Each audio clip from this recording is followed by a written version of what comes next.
All right, so get this. Today we're going to dive into something pretty wild. Yeah. We're going to try and connect Leonardo da Vinci Okay. to a story from the book of Nehemiah about rebuilding the walls of Jerusalem. Whoa. You heard that right. Renaissance genius and ancient biblical history. Huh.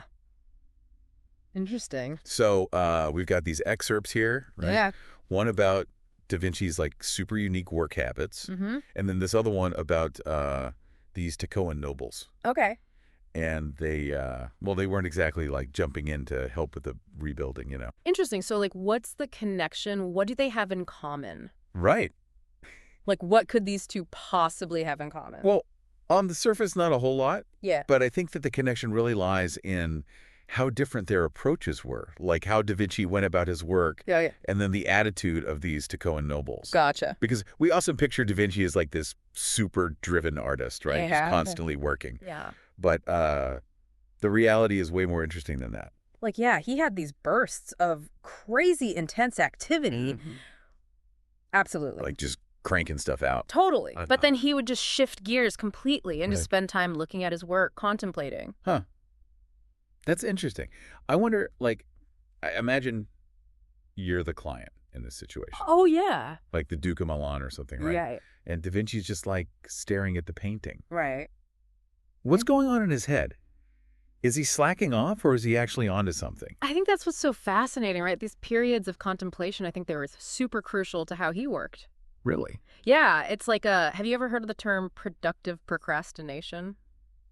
Maybe It's not. like, you're stuck on a problem Yeah. and then you go for a walk or like do something completely different and then suddenly, boom, solution hits you. Oh, all the time? See? I thought it was just me. No, not at all. Okay, good. It's your subconscious just working things out. Yeah. From the outside, it might look like you're just doing nothing, Yeah. but on the inside, things are clicking into place. And Da Vinci was like a master of this. So he wasn't just like spacing out. No. He was like actively engaging with his ideas, Okay. like on a deeper level, just letting his creative genius percolate. Gotcha. So we've got Da Vinci, like the master of productive procrastination. And then on the other hand, we've got these Tekoan nobles Yeah. who were, how do we put this nicely? Yeah. Not quite as productive. Not quite as engaged, maybe. Yeah.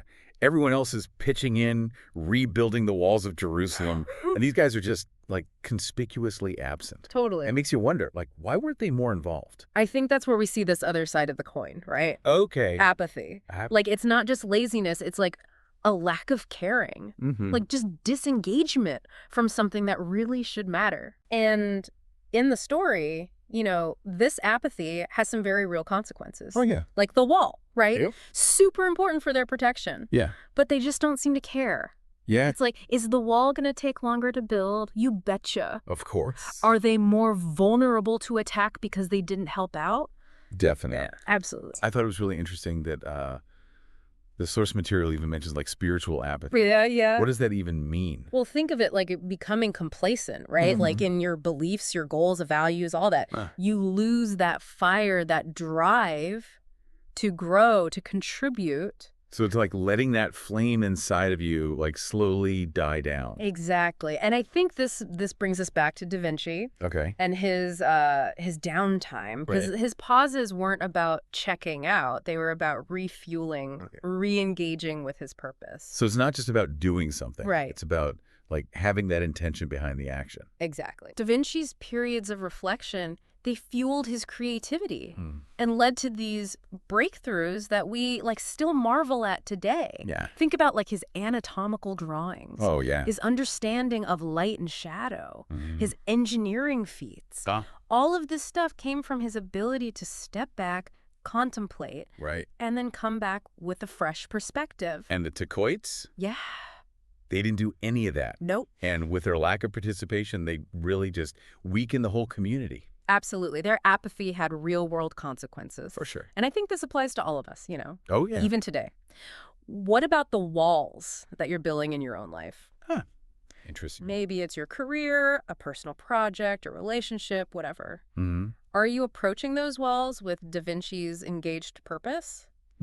Or are you letting apathy seep in? That is a powerful question. It is. So to sum it all up, Yeah. we've got Da Vinci, master of turning contemplation into innovation. And then we've got the Tekoan nobles, Right. whose apathy had some serious negative consequences. Totally.